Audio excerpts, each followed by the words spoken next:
امریکہ کی متعدد بڑی یونیورسٹیوں اور کالجوں میں فلسطین کے حق میں ہونے والے مظاہرے دن بدن زور پکڑ رہے ہیں، جہاں طلباء کا اہم مطالبہ ہے کہ یونیورسٹیاں اسرائیلی جارحیت کے لیے فنڈنگ فراہم کرنے والی کمپنیوں میں سے اپنے شیئرز ختم کریں۔ ان مظاہروں میں اب امریکی دارالحکومت واشنگٹن ڈی سی کے اہم تعلیمی ادارے بھی شامل ہو گئے۔ امریکہ کی مشہور اور بڑی یونیورسٹیاں جو آئیوی لیگ بھی کہلاتی ہیں، اپنے اعلیٰ تعلیمی معیار کے لیے دنیا بھر میں جانی جاتی ہیں، لیکن اس وقت ان کی وجہ شہرت ان اداروں کے احتجاج کرتے طلباء سے بھرے میدان، فلسطینی پرچم اور پولیس کی پکڑ دھکڑ ہے، جس کے دوران اب تک سینکڑوں طلباء اور اساتذہ جیل بھیجے جا چکے، جبکہ دوسری جانب ان یونیورسٹیوں کی انتظامیہ ہے جن پر اسرائیل کی حمایت کرنے والے گروپوں کا بہت دباؤ ہے، جو ان احتجاجوں کو یہودیوں کے خلاف ہرزہ سرائی کا نام دیتے ہیں۔ ناظرین، 7 اکتوبر 2023 کو اسرائیل پر ہونے والے حماس کے حملے اور اس کے جواب میں اسرائیل کی غزہ میں ہونے والی جنگی کارروائیوں میں عام شہریوں کی اموات کی مذمت نے نومبر 2023 میں بھی احتجاج کی شکل اختیار کر لی تھی۔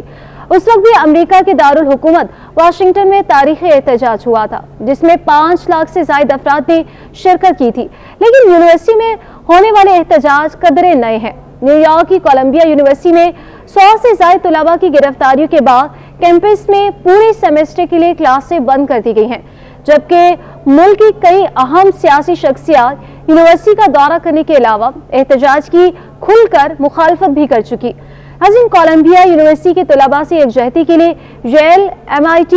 ہارورڈ، کیلیفورنیا کی ہمبولڈٹ، UT، آسٹن، برکلے اور شکاگو یونیورسٹی پہلے ہی اپنے مظاہروں اور احتجاجی کیمپسوں کے ساتھ اس تحریک میں شامل ہو چکی ہیں، جس کے بعد بالآخر DC، میری لینڈ اور ورجینیا کی ریاستوں کے 8 ادارے بھی احتجاج کے لیے سامنے آ گئے۔ جارج واشنگٹن یونیورسٹی کا ایک گراؤنڈ جو یارڈ کہلاتا ہے، جمعرات 25 اپریل سے احتجاج اور جلسہ گاہ کی شکل اختیار کر چکا ہے، جہاں پہنچنے سے بہت پہلے ہی فلسطین کی آزادی اور فائر بندی کے لیے لگائے جانے والے نعرے سنے جا سکتے ہیں۔ ناظرین، کولمبیا اور دیگر یونیورسٹی کی طرح یہاں بھی خیمے لگے ہوئے ہیں، جن کی تعداد 20 کے لگ بھگ ہے۔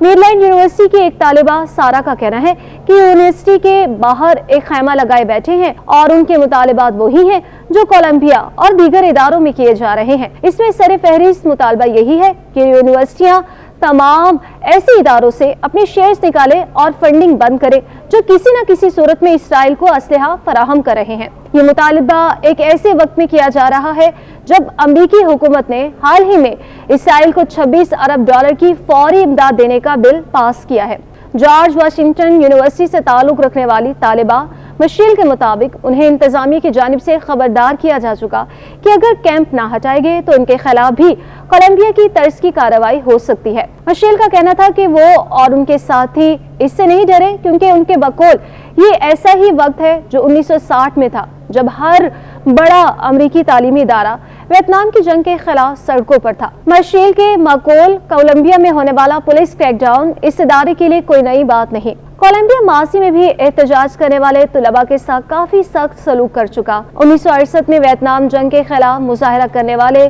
1000 طلباء میں سے 100 کو کیمپس سے حراست میں لیا گیا تھا، جہاں کے 100 طلباء زخمی بھی ہوئے تھے۔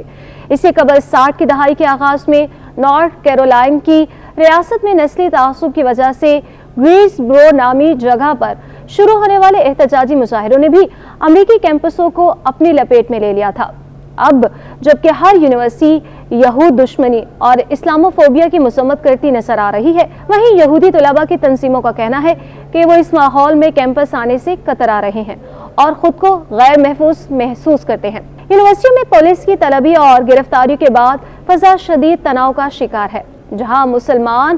اور عرب طلباء کے علاوہ امریکی شہریوں، جن میں یہودی طلباء کی بھی بڑی تعداد موجود ہے، اپنی ذاتی سیکیورٹی کے حوالے سے بھی پریشان دکھائی دے رہے ہیں۔